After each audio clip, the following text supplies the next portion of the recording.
కుమార్పై దుండగులు ఏదైతే కాల్పులు జరిగిందో దాన్ని తీవ్ర స్థాయిలో ఖండిస్తున్నాం. దుండగులను తక్షణమే పట్టుకోవాల్సిందిగా మేము డిమాండ్ చేస్తాం. పాత్రదారులు సూత్రధారులు ఎవరైతే ఉన్నారో అమాయక అనిల్ కుమార్ను హత్య చేసి ఇలా జిల్లా వ్యాప్తంగా కానీ రాష్ట్ర వ్యాప్తంగా హత్యపరిచి ఇలా రాజకీయ హత్య కోణాన్ని ఇలా సృష్టించే ప్రమాదం ఏర్పడుతుంది ఈ జిల్లాలో. కావున ఆయన ఎదిగినటువంటి నాయకుడు ఒక ఎస్సీ అమాయకుడు కాబట్టి హతమార్చి హత్య చేసి ఇలా రాష్ట్రంలో జిల్లాలో హత్య రాజకీయాలు సృష్టించాలనే ఒక ప్రమాదం ఏర్పడే అవకాశం ఉంది. కాబట్టి ముందస్తు ఇవన్నీ పసిగట్టి ముందస్తు కట్టుదిట్టమైన చర్యలు తీసుకోవాలి.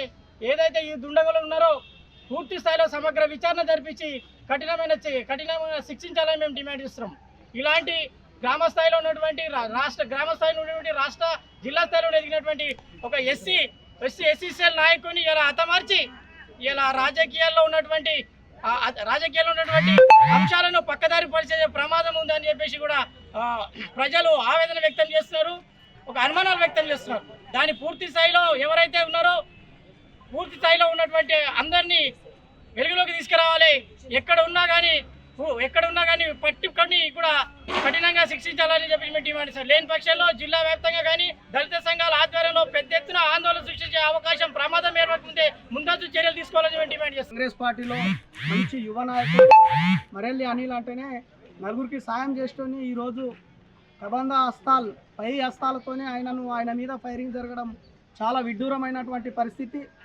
మరి రాజకీయంగా ఆర్థికంగా ముందుకు పోతున్నాడని చెప్పేసి పెద్ద కుట్ర పడి ఆయన మీద ఫైరింగ్ చేసి నిన్న రాత్రి 7:30 నుంచి 8 గంటల మధ్యలో సబ్ స్టేషన్ వద్ద ఆ దళిత నాయకుడిని ఓర్వలేక మరి రాత్రి ఫైరింగ్లో చంపేసినటువంటి దుండగులను తక్షణమే రాష్ట్ర ప్రభుత్వం మరి పోలీస్ శాఖ మరి స్పందిస్తూ వాళ్లకు శిక్ష పడే విధంగా కూడా చూడాలని చెప్తున్నాం. ఇప్పటికైనా దళితుల మీద ఈ రాష్ట్రంలో చాలా దాడులు జరిగిన ఫైరింగ్లు జరిగిన ఎక్కడో ఒక చోట దేశంలో కూడా ఎక్కడో ఒక చోట దళితుల పట్ల మొత్తము మరి అంచివేయబడుతున్నటువంటి అగ్రనాయకులను ఖచ్చితంగా శిక్షించవలసిన అవసరం ఉన్నది. బాబాసాహెబ్ అంబేద్కర్ ఇచ్చినటువంటి రాజ్యాంగంలో ఈ స్వతంత్ర భారతదేశంలో అంటే ఎస్సీలు ఎదగడము మరి అన్యాయమా? మరి రాముడు పుట్టిన దేశం అంటారు. బాబాసాహెబ్ అంబేద్కర్ ఇచ్చినటువంటి రాజ్యాంగంలో స్వేచ్ఛ మరి అర్ధరాత్రిలో తిరగాలనే దాని మీద ఉన్నది కానీ తప్ప ఈ రకంగా పగలు నిన్న రాత్రి 7:30-8 మధ్యలో మంచి నాయకుడిని మేము దళితులమందరం కోల్పోయినామని మేము ఆయన ఆత్మకు శాంతి కలగాలని మేము బాధపడుతున్నాం.